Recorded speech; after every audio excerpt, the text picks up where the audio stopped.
it was a compliment, really. But I just shaved a few things, just that, for the interest of posterity or time. But give me just 1 second. I just got to wait for this to hit on Instagram.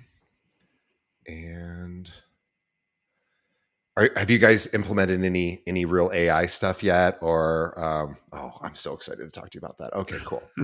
Cool. Of course you have.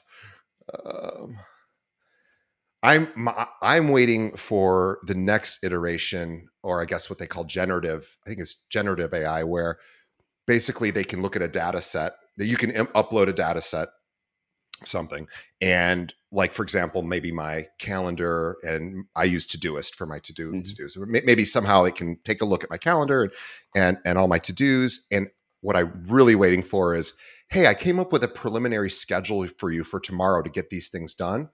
Take a look at it. Let me know what you like, what you don't like. That is the dream for me. If I could get that, it's coming at some point. Yeah, but for sure.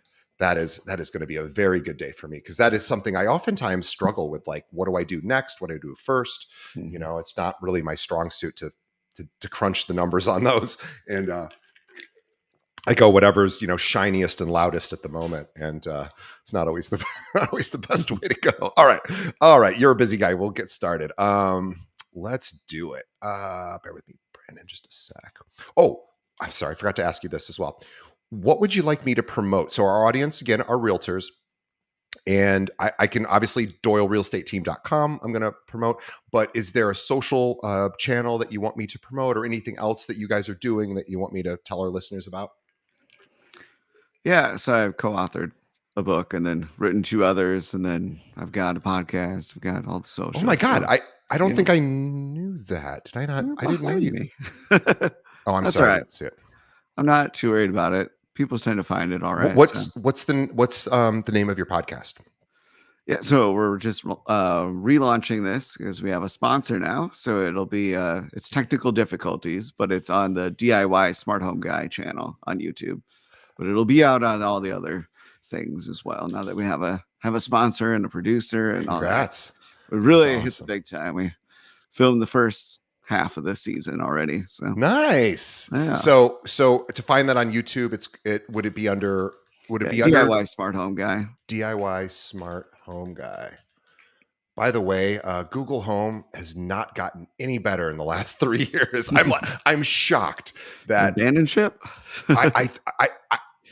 I'm about to. It still does a decent job of my lights, although sometimes it doesn't. But have they just abandoned that? I don't know what they're doing. They're going to introduce AI in it. I don't know. Yeah, I think they will. Yeah, well, right now it's an embarrassingly poor product. At least, I mean, I don't know. Whatever. We can talk about that another time. But I'm a little bit disappointed with it. Okay, let's get to it. Oh, we got some people watching. Awesome. Okay.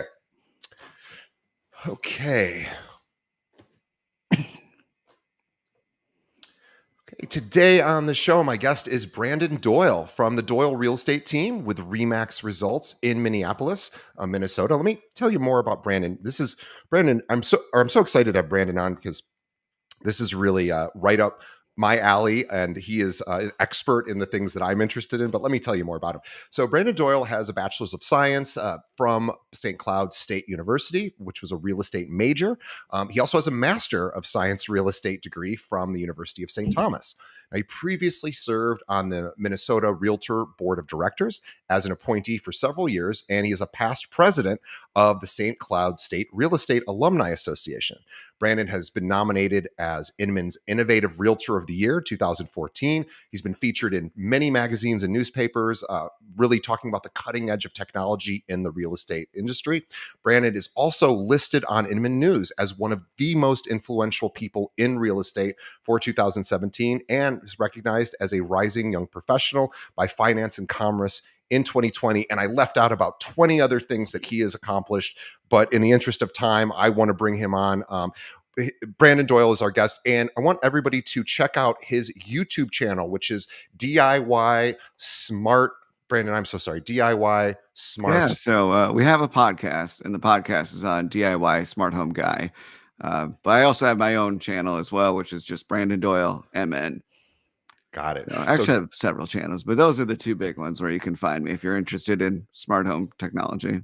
awesome. And DIY Smart Home Guy is where you find that on YouTube. I will have a link to that. He has a healthy subscriber base there. He's got really well produced videos. Check it out. We'll have a link directly to that in the show notes. And if you're somebody that's looking for a realtor in the Minneapolis area, Doyle Real Estate Team is the team to go with. And we'll have a link to their website as well. We'll have a link to all of Brandon's socials on our in the show notes. So, Brandon, welcome to the show. Well, thanks for having me. I'm a little intimidated, I have to be honest, because I rarely get to talk to I talk to a lot of top 1% producers all over the country. That part doesn't intimidate me, but the fact that you are really tied in to technology is really exciting for me. I'm so glad that we were able to connect because this is a conversation that I would love to have had all throughout the years of doing this show, and I really haven't. So I'm excited to have it with you. But I'd love to tell our audience a little bit more about how you got started. I know you work on a team with your father, which is awesome. So I know that that's part of the story. But you really were in real estate, all the way back into college. You knew that was kind of a path for you. So I'd love to find out, how did you decide to go into real estate and what did that look like for you? Yeah, this might sound a little cliche, but growing up, I was destined not to do real estate because, Right. my dad was working the nights and weekends and missing sporting events, and I was like, Sure. I would never do that. Then fast forward, here I am on a team with him. But I did go to college for real estate, so I have a bachelor's degree. It's more of commercial real estate focus, and then I did go back and get my master's as well, also in real estate. So two degrees that absolutely do nothing in the world of residential sales, but really good for networking and understanding things beyond just the day to day. So yeah. Yeah, and when you got started, did you immediately start with your dad, or did you start on your own and you guys came together later? Yeah, I was doing a little bit on my own, but mostly we worked together. It's kind of a good fit just because he's got that old school mentality, and I come with new ideas as far as marketing and technology go, and so I've really been able to implement a lot of really cool things into our business that I've found by going to conferences or networking with agents online. Awesome, I love that, and I think we should just dive right in. Tell me about DIY Smart Home Guy, the YouTube channel. Yeah, so I actually have been writing for Realtor magazine for I think 8 years now. The last five or so have been really focused on smart home technology, and so through that, I've been able to test just hundreds of products. I've got them just piled up all around me here. So companies send them to me, I test them out. But through that, I've made some friends. I have my own YouTube channel as well, where I do like tours of homes, and I've done like some comparison stuff. But this channel is actually run by a friend of mine, and then we have a podcast together, so we like collaborate on a bunch of stuff. But we did get a sponsor recently, so the sponsor is in the smart home space and is like giving us funds to hire a producer and really Yeah. take it to the next level. So that's just been a side passion of mine.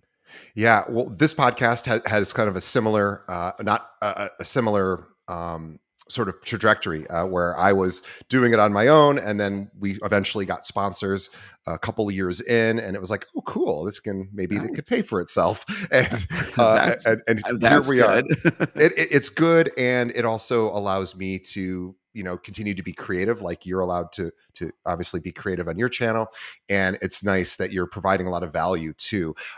Tell me about it. So what is exciting you right now in the smart home space? What are you sort of geeking out about, so to speak? Yeah, quite a few things. So, lawnmowers, robotic lawnmowers has been a big trend. I've Yeah. got three of them that we're testing right now. I think it's got a ways to go, but there's some potential there. And then different styles of voice assistants. So everyone's familiar with Google, Siri, Alexa. I got to be careful because there's so many of them around. I don't They all want them get to trigger. activated. But I've actually been working with a company called Josh AI, and so it's Mm, very privacy focused, and the data stays within your home. It mm. works with all sorts of things, and so that's been pretty cool. So to get in on the ground floor and on some of these new technologies is pretty interesting, and then to have direct contacts and kind of honestly shape where the future of smart home technology goes, because through these conversations, we're able to give feedback, and some of the manufacturers are actually listening, and that's fun for me to be able to see them iterate on products and then come Yeah. back with a new generation that addresses a problem that we discovered. Well, that's true because engineers or developers may not be the end user of the product, so they rely on people like you who spread the word and say, "Hey, I'm into this. Here's how it practically sort of works or Mhm. doesn't work." And you can actually help the product's life cycle by providing suggestions to the developer roadmap, and say, "Hey, if we just did this or that." Um, that is a really cool place to be. You get to try all the newest stuff. I'm curious if we relate this back to your real estate practice. Do you incorporate smart home or any technology into when you're listing a property, for example? Like, I'd love to know what systems you're sort of not getting it listed, but just sort of what you're doing to the home to sort of prep it, because I imagine Mhm. smart home is a big thing for you. Yeah, I mean, smart homes are really a driver for the buyers, but then for sellers too, like having a doorbell, a video doorbell is nice to know who's there, and, Sure. if they've gone and stuff. But yeah, I don't know that we are doing anything like to add to the listings. I just tend to attract more technological focused people because they see my content that I'm doing. And so the other nerds, geeks and stuff, they reach out, and some of those guys are doing pretty well for themselves. And so get some pick up some Yeah. nice listings that way. That's a good point. Yeah, I didn't think of that, but that's a really interesting point. So your YouTube channel, which has over 30,000 subscribers, that is not a. I mean, it's a small number in compared to Mr. Beast, but you're not we're not trying to be Mr. Beast, but for a realtor and for somebody doing a side passion, that is an super impressive number. Congratulations on that. You have almost 200 videos up there, and you would have a subscription part as well. So I love all of that. Um, I'd love to know a little. So what I thought was interesting is you have this YouTube channel and you get to explore your passion and you get sent products and get to review them and provide feedback and tell the world about them. And you mentioned, oh, and I also sometimes get business as a result from this. So, can you talk a little bit about how that happens? Because, when I look at your YouTube channel, I don't see Remax. I don't see I'm a realtor. Hey, this isn't I do this other thing too. It's just a DIY smart home sort of channel. Mhm. So, how does that translate into business for you? Yeah, so there's actually three different channels here. So the DIY Smart Home guy is a collaboration with a friend, and that he does like videos on there, and then we do a podcast together. And then I've got my primary channel, Brandon Doyle MN, and that's got a lot of like tours, and I'll highlight the technology there. And then my third channel is more real estate branded, and that's around new construction and neighborhood tours. So walking through and just kind of highlighting different things. But really, all of it positions me as an expert. And then you can also take all that content, which I imagine you do with this as well, and create more micro content. And so then we can drip that out on the other channels, Instagram, Facebook, and so on. And so really just as much content as you can possibly put out there that positions you as an expert and keeps you in front of people and top of mind is going to result in more business. And with the smart home tech, it's related to the home too. So Well, I it love works. and I know you have channels that do more real estate focused stuff, as you mentioned. I love the the DIY smart home. I keep going back to that because you're right. There's always new products coming out. There's always new videos to make, and you've immersed yourself in that community, and you're sort of somebody that gets sent these products, and so there's always fun, cool stuff to try out, which I think is must be a lot of fun. And you're creating content around it, which is also fun and also hard work, and then the ability to repurpose that content, or rather to chop up that content into bite-sized pieces, as Brandon was mentioning. We have a lot of realtors who listen to our show who do video content on social. Maybe they're answering questions or talking about a particular topic, and that's it. They don't think to maybe chop it up. And I'm curious how you found the engagement on the short form video side. And when we say short form video, we'll say 30 seconds or less, maybe 60 seconds or less, and then longer form video could be minutes and minutes. How do you find that people are best sorry, let me ask a different question. Do you find that consumers who you may want to work with as a realtor, are they more drawn to the short form content, the long form content? Is it kind of anything and everything? Yeah, so you need to do it all. So the short form content is great because it allows you to stay top of mind. You can really pump that out. I mean, it's also really good for discovery. So it goes over all these different channels. And when I first started doing stuff on YouTube, I later was sharing it on Facebook and other places, and people thought that I had just created that. And what I realized is that while people might be on all those platforms, they don't use them every day, Right. and so they might have one that's a preference. And I can take that same content and put it on Instagram, and it's like a whole different audience, and they engage in it in a different way. And so you kind of need to be segmenting it and then respecting that audience. But the short form stuff really is what draws them in. It kind of triggers them. And then the long form stuff is where you can just demonstrate your expertise. And so with long form, I really focus on search. So with like new construction, I'll go deep about the neighborhoods and the communities in our area, and people that are searching those, they're very high intent. So those videos aren't going to get as much views, but like the type of person that's watching them is very serious about moving in this area, and they want an expert. And so this is a way where I can demonstrate my expertise, and it's working 24/7 for me. So I'd love to sort of break this down a little bit. So in order for you to first determine what the content of one of these videos is, and you mentioned sort of going after a very specific question that I thought I heard the word long or long tail, Mhm. meaning what that means is, you're looking for somebody that's, basically typing out a full sentence with a question specific to, real estate in Minneapolis.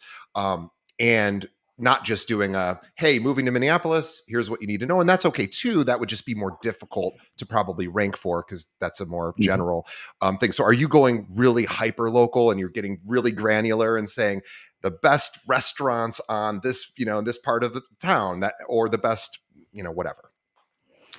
Yeah, there's certainly people that are able to do that, like with restaurants. I really focus on new construction and then neighborhoods and then also schools. So, like where I'm at in Maple Grove, we're on the border of two different school districts. And the one, obviously, well, I guess not obviously, but for those moving here, they'll find out that the Wayzata schools is the better of the two. And so I know that people are going to be searching for Maple Grove home Wayzata schools. And so by going for that longer tail, I'm going to get more of a serious buyer versus somebody that's just like Maple Grove home for sale. So Now, yes. so exactly. So you're basically taking questions that your clients have asked you or you suspect would ask you. For example, hey, we're on the there's two school districts, and you probably would want to know before searching for homes which one you want your children to go to, which of course every parent does. Mhm. So that's actually brilliant in the sense of, well, it's brilliant in the sense of you're literally providing value to people who want that exact answer. And there's probably not a ton of competition around that, I suspect, as well. Yeah. I've been telling people about this for 8 years, and No one's doing it. no one's doing it. They're not doing the work, but it's pretty straightforward stuff. Google is the number two search engine. You search for something like that, it's going to come up. Video creates authority. I mean, I'm getting 5 times return on investment on video content that I create, and Wow. that's including the cost of having someone actually follow me around with the video camera and the hiring the editing. Like I don't do any of that myself, so Wow. it's definitely worthwhile. You just got to commit to it. It's a consistency thing. You can't do like 3 videos and expect to get results. It's like you do 50 videos and then Yeah. all of a sudden the phone's ringing. Yeah, and those videos, if the content's evergreen or sort of always in favor or always going to answer the question that person has, that should, in theory, stay right at the top of the search results Mhm. until maybe something better knocks it out. But then you would know that, and then you could always come back and Yeah, you remake just do that a new video. version of it. Yeah, it's Yeah. that's amazing. So what we're really talking about is answering questions. And again, the funny thing about what Brandon's saying is he's not looking for hundreds of thousands of views. I mean, that would be awesome, I'm sure, or maybe it wouldn't. I don't even know if it would be awesome, but he's looking for people that want the answer to that specific question, which is maybe not a wide audience, but that means less competition, less people are making videos about that because they don't know about it. Are curious, are you using any tools to find the questions that you're answering, or are you just going through, hey, I'm a realtor, I get asked stuff all the time, those are my ideas?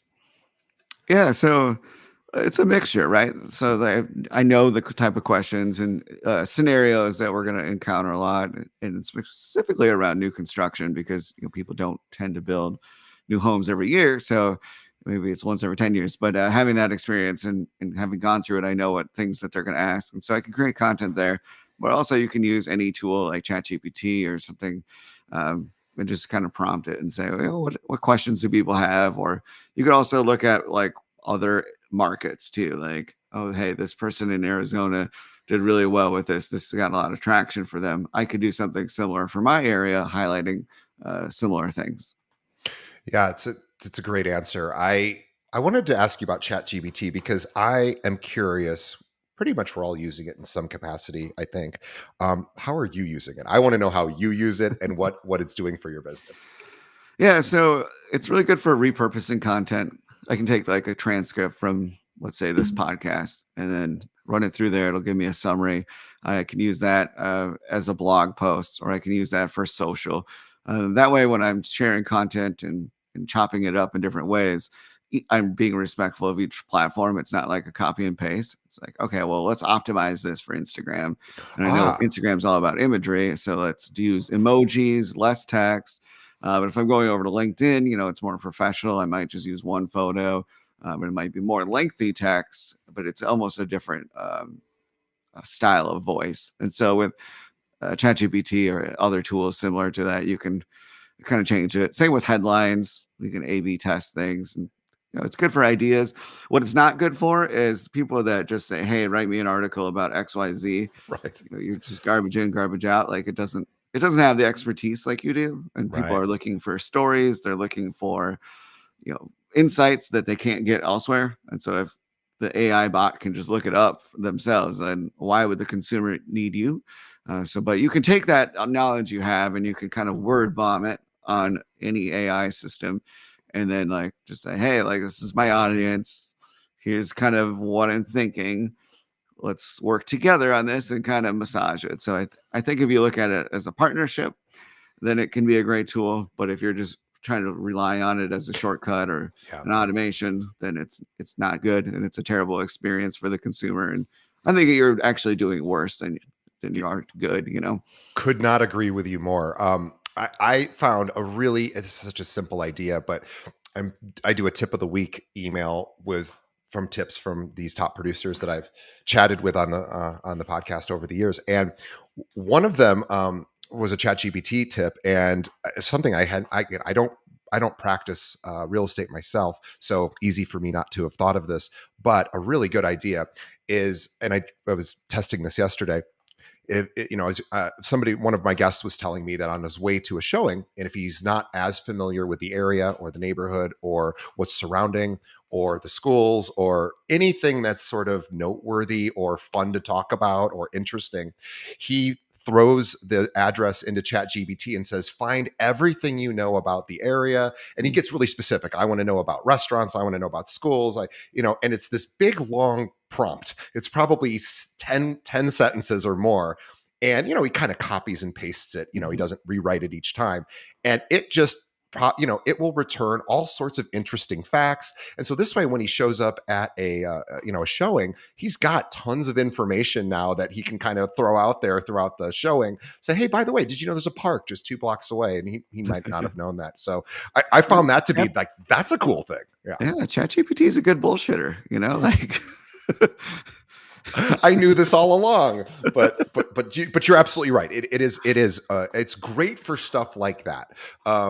And I anyway, I love that. So I want to talk about now you running your real estate practice with your father. I want to know what systems have been helpful for you guys in running your business. yeah, sure. So obviously you want to start with a good CRM, right? Like we were very early in Contactually, which I absolutely Sure. loved. I loved the scoring system, the database health, the rules. Like there's so much about it that was awesome. I actually worked for a real estate tech company for a while afterwards, and I was like, just like make that. Nobody's really gotten quite close, but like currently we use Follow Up Boss for our CRM. Oh yeah. One of the reasons is it tracks both our email and like phone stuff. So for me, that's helpful. And then we have transparency across the team members, so I can see like, oh yeah, that already was done. I don't have to check in. So that's kind of nice. Then I've used like every tool under the sun, honestly, for tech. It just seems like there's a whole lot of the same. Like I like Cloud CMA. I like there was a company called First.io. I love that, but then Remax bought it and eventually shelved it. So that was disappointing. But they did really good predictive analytics. So yeah, I don't know. Are I've you tested so much over the years. It kind of all runs together, honestly. how important do you think as an agent knowing the important life events as they because I do think that's going to be something that AI or just the ability to ping different databases here in as the future unfolds. I feel like that's going to be a really neat thing where AI is going to again, hey, this person we noticed on LinkedIn that this person has just got a promotion at work or just celebrated a work anniversary. So instead of going to LinkedIn every day and going through to Mhm. see who, oh, I could call so and so and congratulate them, life event stuff, it would be nice if that could be sort of delivered to us. Yeah, and just like brought into your CRMs that when you're making your Yeah. calls, it's just right there. Like, here's some talking points. Like, this is what's going on in the world. Things you could bring up that are hopefully are accurate. Yeah. I'm Yeah, that starting would be huge. I'm Whatever starting company to nails that. see little drips of this kind of idea, and that to me is quite exciting. To be Yeah. able to, I'm waiting for the day that again that the AI sort of is instructing me on do this, do this, do this, and then I don't have to focus too much on planning. Um, let's talk about sort of the client experience. Do you incorporate any technology worth mentioning into the client experience to ensure that the client has a good time throughout the sales cycle? Yeah, so on the listing side, it's all about really good marketing up front, and so using 360 technology, using the floor plans, using professional photography, frankly, aerial, all of that. I mean, I feel like almost everybody's doing that now. If they aren't, they should. So that's pretty straightforward. I think e-signatures are huge. Like I can't imagine not having that. And then some sort of for showings, having some sort of solution where they can see and like engage with it.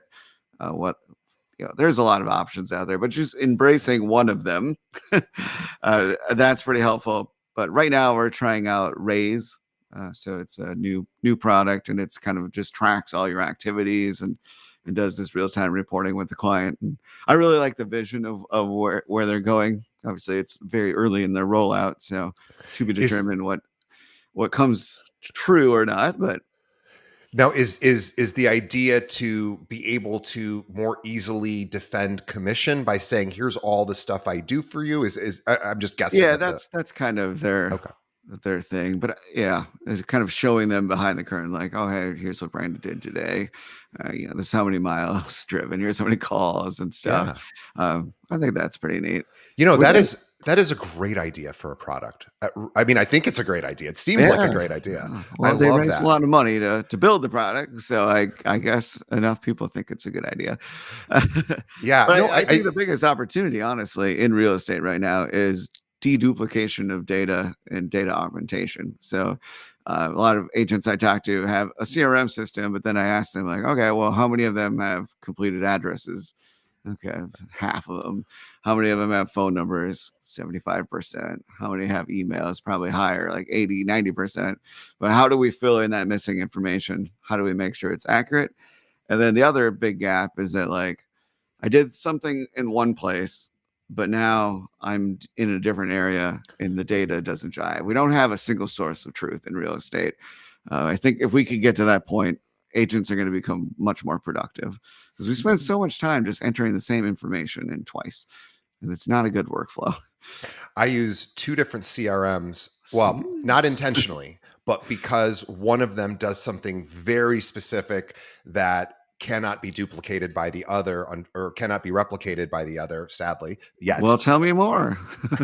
Well, Which one is it and what is so it doing? yeah, so I'm talking about Corded, Corded.io. They're a Okay. really interesting product. I love these guys. So basically, I'm a recruiter for realtors. So I live and die by data. I want to know, for example, if I was trying to recruit you, I would want to know, and again, this kind of goes back to this idea of life events. So in my world, a life event is Brandon just got a $2 million listing, and I want to be the first person to congratulate him on that listing because maybe down the road he might not want to be at Remax anymore, and he's like, "Hey DJ, you've been checking out my you've been following me and demonstrating that you care enough to check what I'm doing. It was Maybe I would only need." 950,000, but thank you. I'm really excited about it. I hope we get it sold. Yeah. So this is the kind of cool stuff like Corded will do this, where you could say, here's all the agents that I want to track, and they also have predictive analytics to determine what they believe is people who are likely to move Mm, offices, which is good for two reasons. One, obviously good to recruit, also good for retention. And it's not just based on production. It's not just, well, whoever's production's going down is probably likely to move. And yeah, that's mhm. might be true, but they have a whole bunch of other factors that are weighed in, and it's the best piece of tech I have seen for my world, which is the recruiting world. And there really was no tech before. There was a few Okay. other systems that try to do it, but Corded is the most impressive, and they are rolling out CRM features, so they're tied into all the MLSs. That's the part that can't easily shoot over into. I use Zoho for my other Okay. CRM, Makes so sense. yeah, So like but a broker metrics on steroids with some AI mixed in. Got it. broker metrics on steroids, which to the guys over at broker metrics, or lone wolf now, time to update that product. I know they are updating it. They're working on it. Okay. Yeah, they're It working, takes they've been working time. on it for the last 5 years, but I'm not picking Yes, I'm not yes. Well, picking they on. acquired a bunch of companies, so they're Yeah, trying to figure out how to duct tape those together. exactly, and I am not picking on Lone Wolf. I love Lone Wolf. You guys are awesome, and Broker Metrics could use a web app, and I know they're working on it. They're working on And it. let's make that a little better. But basically, what Brandon's talking about is important. And imagine for all of us listening, you might go, "Well, I don't recruit realtors. What do I care?" Well, maybe you're looking for a team member. Maybe you're looking for people to partner with. Maybe you're looking for to see what agents in your area are doing, because you might go, I want to sort of be more like them. I'm going to follow their activity. I want to see how they. And Corded is really perfect for that. It's not cheap, but it's amazing for somebody like me who I can really get as granular as, like, I would know all of Brandon's activity every single day. I get notified in real time when Brandon does something that shows up on the MLS, or it changes on the MLS, and then I get to be the first one to call. And There again, you go. it's not going to work with everybody. Not everybody wants that kind of recognition, but a lot of people don't get any recognition from their brokerage. They don't get a lot of like attaboy calls, and I want to be the attaboy person because Mm. it's easy. And I Yeah. like to be the Cool. attaboy person. It's easy to congratulate somebody on something. And I think realtors often miss this opportunity with their clients to create these attaboy moments. And it's not like you're just constantly being a cheerleader for your clients, but just knowing what's going on in their lives is immensely it's immensely important, because it demonstrates care and conscientiousness, and just, hey, I know what I know you, or I know this thing about you, and I'm making an effort to say, yeah, look, if you ever need to buy or sell a home, yeah, I'm your guy. But I just wanted to call and say, good job on that thing, or you're an inspiration to me, or whatever. And that's the part I think realtors could, if you're ever struggling for a reason to call somebody, look for some of those things. Maybe on Exactly. Facebook they went on a vacation and they're starting to say, "Hey, I saw you went to That's Cabo. Let's talk that is about it." exactly my workflow, by the way. So I'll Tell have me. my CRM up. I've got LinkedIn, Instagram, Facebook, and I try to find something that they've done, and that's what I want to talk to them about. And they're like, "Oh, wow, glad you're paying attention." They're like they're impressed because not a lot of people do that. But I'm gonna Well, have to keep that company in mind. So the next time my name comes across someone's desk and they call me, I can say, "Hey, have you heard of this tool?" I like spinning it on them. If yeah, Get a and that's lot of recruiting calls. a lot of oh, boy. Have you ever had a good recruiting call? I'm always curious. What are the good ones sound like? I Yeah, want to hear. I think you've already kind of hit on it. Is that they're authentic and that they're trying to congratulate you or get to know you, and they don't start off with, "I'm calling up on behalf of," or like right away, like why this would be better, this opportunity. And the persistence too. Like I'll never say no. Like I'm not rude to people. Like Sure. I'm just upfront with them. Like, yeah, I'm happy where I'm at, but like if you want to call me again, and then when they do, I'm like, oh, yeah, I gave you permission to call me again. So like I will congratulate them on their tenacity here. I was like, hey, I Yeah. appreciate it. You said you'd call and you did. So I'm still happy where I'm at, but now like you're top of mind for me. So if I do move, like yeah, sure, I'll give you a call. Why not? Well, I think what we're talking about is this move from being sales focused, which is, can I have your business? I want your business. Can I have your business? I want to be your realtor. I want to be your, whatever. I want you to join my brokerage. To, hey Brandon, I have something that I thought would be of value to you. Or I noticed you did this thing and I just wanted to say, keep it up. And then just playing the waiting game till one day, if Brandon eventually goes, Remax is changing, it's not really meeting my needs anymore, he's going to make that decision. I am not Mhm. going to be able to convince him otherwise. I mean, maybe, but probably not. He's a pretty smart guy. He makes his own decisions. And the idea of this, I think, is can be translated over to what realtors do with their clients is be the person that's immersed in their life to some degree so that when they are ready, you don't have to ask. They're just like, well, of course, that's I'm going with DJ. Mhm. He's the one that puts in the most effort, I think. Yeah, Uh, exactly. There's anything you can do to provide value to them and stay top of mind. It's one person I talked to was like, well, I haven't talked to them in ages. I don't know what I would say. And I was like, okay, well, if you're telling me that about them, what do you think they think about you? Like when the time comes to buy or sell, like they're not going to call you because the feeling is mutual, and who knows like who's come into their life since then. And so eh, there's no worse feeling than driving down the road and seeing a listing, a sign on one of your past clients' listings, or seeing that post on Facebook, like we just moved. You're like, what? I didn't even know you didn't call. Like, right. like it's Yeah. I just like, oh, it hurts so bad. So just trying I to avoid that at all costs. absolutely. And everyone's had if you've been in the business for more than 5 years, you've had this experience, and it's not a fun one, and it's humbling. And it Yes, also but then they're happens. dead to me. I write What's them that? off. I put them on a list. I just say they're dead to me, and I literally, Ah, this is a real list. It exists. My I wife love this. maintains it for me. She So will back me you, up you here. put it away, it goes somewhere else, and that way you don't have to Yeah, think yeah. about it. It's Anytime, like if I smart. have a friend and like we're close and they don't use me, I'm like, hey, not cool. I go on the list, and then they don't get invited to stuff anymore. I love I that. am that way. Well, if you were putting in tremendous effort and Yeah, they weren't reciprocal, then yeah, then it's not yeah. much of a Like, friendship. Yeah, and we do a lot. So we do multiple client events per year, and obviously they're open to anyone. So like, you don't sure. necessarily have to be a past client, but like. There's kind of an expectation that if you're showing up and hey, you won the TV last year, that hey, maybe you should call your pal Brandon before you move. But Yeah, doesn't always happen. I know it's sure. a part of the business, but it stings. It does, and everyone can relate to that. And I think that really the goal is, of course, to minimize the number of times that happens. Obviously, Mhm. and the way that you do that is through activity. Yeah, The agent just has to do as much outreach as they can, care calls, care whatever, caring about the client, and then just letting them know that yeah. that yeah, I think agents are missing a lot more business than they realize. I just don't see it. So, once yeah. you Let's open talk their about that. eyes to that, then they're like, "Whoa."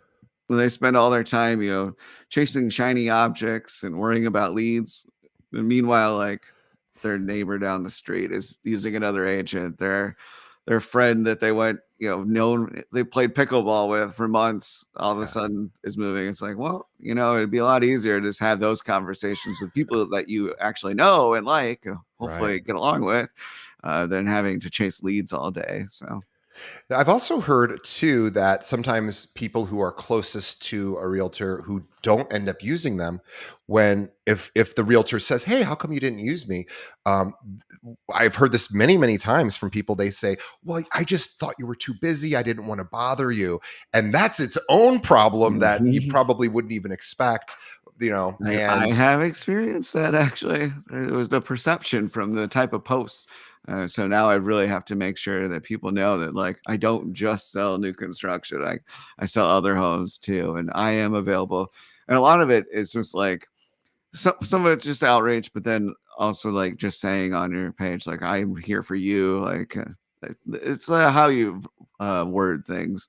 Always asking for the business. What do you do in between sales to stay maybe not top of mind, but at least they're seeing your name occasionally from time to time or hearing your voice? What are some of the ways? Because people are buying and selling, like you said, maybe every 10 years or so, Mhm. and that's a long time to. There's a lot of there's a lot of time there to lose a client, a Yeah, past client, just because of time. What are you guys doing to keep them yeah, engaged? great question. So we have a very multi-pronged approach. It's not a one-size-fits-all situation. So first, it starts with categorizing people in our database. Some are worth more than others. We do A, B, C's. We got Sure. the raving fans, the past clients, that type of thing. So segmentation leads to like what types of follow-up they receive. But everybody's going to be on a monthly e-newsletter and a physical mailing newsletter, and those are both full custom. And so we kind of use that as evidence of success, kind of highlight what we're doing, market trends, some generic, interesting things that people like, and more than just your canned type thing. And so it's personalized to us. There's going to be some tech in there, and people tend to like that. Then we got the social media, so they're seeing that on all the platforms very regularly. So if they ever log into there, they're going to know that like I sell real estate, new construction, tech. That's me. Uh, so we got that. Everybody's getting a quarterly phone call at minimum. We'll do like personalized like text or might be. I don't do handwritten notes. My handwriting's terrible. I should have been a doctor. But we do that, and then events. We do 2 events a year, and so the nice thing with the events is that it's really just an excuse to reach out to people. And so if it costs $50 per person, even the people that didn't show up are getting impacted by that because I called them and said, "Hey, I'm doing this cool thing. Are you want to go?" And then like they see the thing happen, they get to follow up. Oh, hey, we missed you. And then for the people that do go, obviously we have the invitation, we have the FaceTime with them when we see them in person, and then we have the follow up afterwards, thanking them. And it's really been a great way to just stay, in contact with people for like a decade. That It's way. it's it's brilliant because I liked what I heard, although you didn't explicitly say it, but this is what I heard. We talked about putting on an event, having a number of registrants, people who we just had a summit last week, an in-person summit. We do it for our brokers, I'm sorry, everyone in Illinois is a broker, so we just call them, it's like for our realtors, Yeah, yeah. and then uh, I also invited a bunch of prospective KL agents, and about you know 80 of them said they were coming, and 30 of them showed up, and that's fine. Mhm. And I could have gone, oh man, those other 50 didn't show. And I realized, no, it doesn't matter whether they showed, because I could call them anyway and say, oh, I'm sorry, I missed you. I know you were busy. Hey, I still have some things for you. You're right. Mhm. It almost doesn't Exactly. matter if they're there, great. Yeah, If they're not there, doesn't matter. yeah. Especially if you can create excitement too. We do like the post video type thing, a sizzle. We want people to feel like they really missed out if they didn't go. Like, Yeah. whoa, like look at all the people there having such a good time. Like, oh, I guess I got to make the next one. And it's when you consistently do things that people start to just expect it. They're like, well, are you going to do the boat cruise again next year? I want to make sure I'm on the boat cruise. What day are you going to do that? I want to schedule around that. I'm like, yes, perfect. And they're like, all right, well, the only reason we can do the boat cruise every year is because of the referrals. And so I start like calling people out on the boat, like with the microphone, like John over here gave me 3 referrals this year.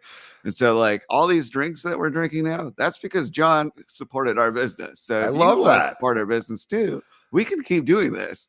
Or if you want to be on shore, not having a good time, well, you know, Yeah. don't spread the good word. And Yeah. people really get it. Like it takes a little bit at first, and they're like, oh yeah, that's right. Sure. Like this wasn't free. I need to give him referrals. Well, here's what's great about that. You're not even peeling back the curtain. There is no curtain. You're like, this is how we do things. This is how Yeah, we yeah, pay for it. It's honest, it's authentic, and it's true. So it's one of those things that I don't think most people are willing to sort of say like how it, yeah, again, they're not really, they're just wanting to have a good time and wanting to put on a good party.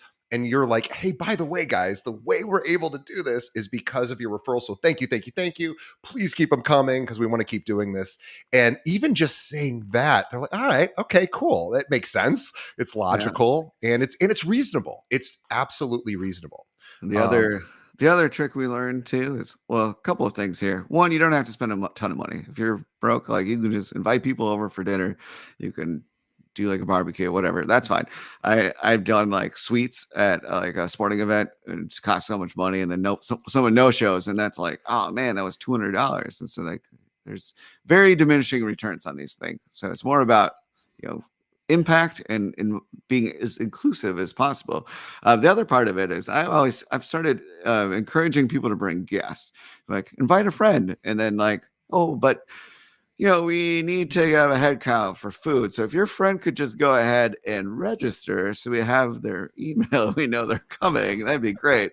But then like at these events, I'm like, I know who was my client and who wasn't. So I can see the people that weren't, and I go and introduce myself, and they all will always say like, oh, my agent, I got this stupid cutting board or something that they definitely didn't want, and they laugh about it. And I'm like, oh, that's a pretty common gift. Like yeah. for us, we like to do these events because like I think it's more fun. And they're like, well, that's really cool. Like we're definitely going to use you next time. Yeah. And it's worked. So I love that. Okay, I want to ask you a recruiting question. And for everyone who's going, I don't recruit realtors, I promise this will absolutely apply to your business. So Brandon and his father are two of the top agents in Minneapolis. I know a few of the bigger players in that space, and Brandon and his father are definitely in that space. So I know you get recruiting calls. So how I'm wanting the audience to think about this is, that big listing that you really want, that might be, being called on by four different realtors, four different listing presentations. Brandon is kind of the hot client that everyone's trying to get to leave Remax and go elsewhere. I am curious on, has anyone ever been has any firm ever been disciplined enough to maintain a consistent, even though you're like, I'm happy at Remax, which is, again, would be like, I'm happy with my current agent. I don't need another agent right now. Has anyone ever gotten close to breaking through just repetition, or do most people just give up? Most recruiters are just one and done, because you were talking about the repetition being so important. yeah, well, I feel like the churn in that industry is pretty high. So Yeah, I'm like a cockroach, and I've outlasted a lot of them. But there are certainly brokerages that do a good job that I would, if something changed tomorrow, like sure. I would call them like, and for that reason that you mentioned, is that they've been consistent and respectful in their outreach. There's definitely been some people that'll call, or they hire somebody to call, and it's just very much like you don't feel they're not authentic, right? Like, Right. oh, your name came across my desk. Oh, I'm so excited. It was like, oh yeah, uh-huh. Like, tell me what was the address of that Right. listing? Now, Like challenge that him a sort little. of thing.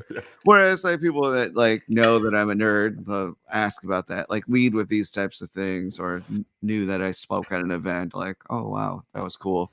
Um, that kind of sticks with me. And a lot of it's a culture type thing too. So Yeah. No, there's definitely there's a couple of companies out there that I would certainly interview with if we weren't happy. But as of right now, pretty content. So right. And the best recruiters are going, that's okay. I'm going to just keep dripping on Brandon until hopefully one day he is starting to look elsewhere. And again, you sort of just, my dad taught me this in sales. He's not a salesy person at all. He said, if you're, he's in a different industry, but he would say, if your guy ever really screws up, I'd love the opportunity to Mhm. try. That's basically what he would say. And he So my goes, I'm photographer gonna, got an in.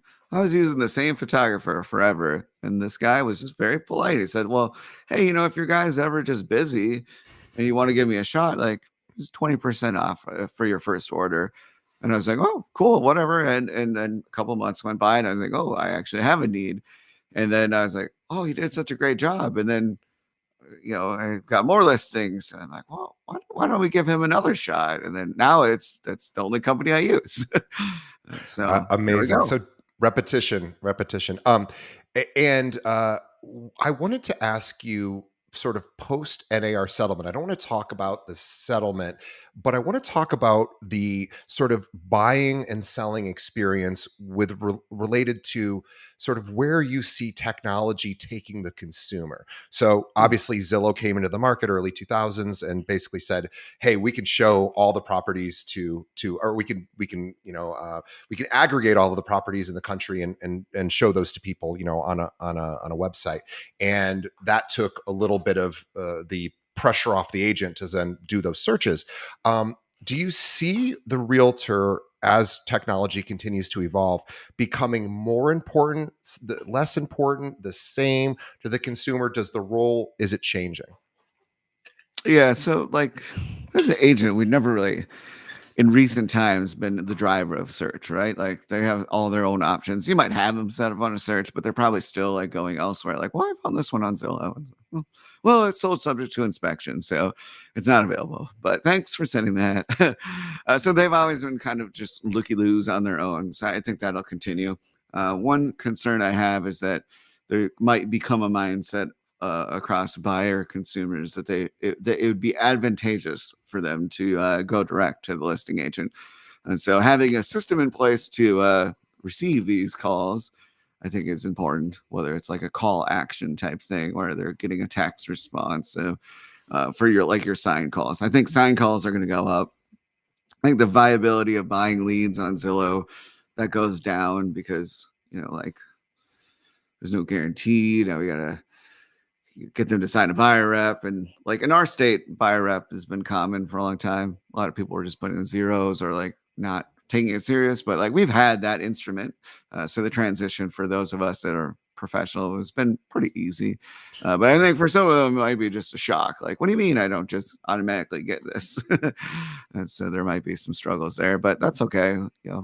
Savvy agents will roll with it and utilize technology in a way that enhances the customer experience and earns them more market share. And then the part timers, maybe they're going to finally see their way out. But right behind them, there's going to be three more because we glamorize real estate on TV. And so make it look easy and it'll just be a revolving door. I don't think we'll see a reduction in agent count, to be honest.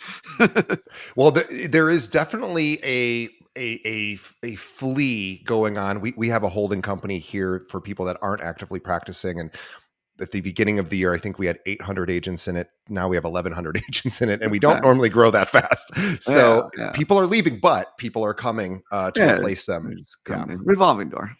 yeah. That's exactly right. I think too, good agents seem to not have been as affected by the buyer agency agreement. This is a pretty standard sort of idea that if, as an agent, you wanted your buyer to understand commissions, you would have probably used some version of that tool in the past to explain, "Hey, you're not technically cutting me a check, but here's how it all works." Exactly. Yeah. Yeah, And and just it's having the consultation up front, yeah, bringing them into the office, talking about their goals and walking them through the process. Uh, but anyways, I actually have a hard stop here. So I've awesome. got to run. All right, Brandon, Someone is thank actually you. at my door. I am grateful for you. On behalf of everyone, thank you, Brandon. We appreciate you.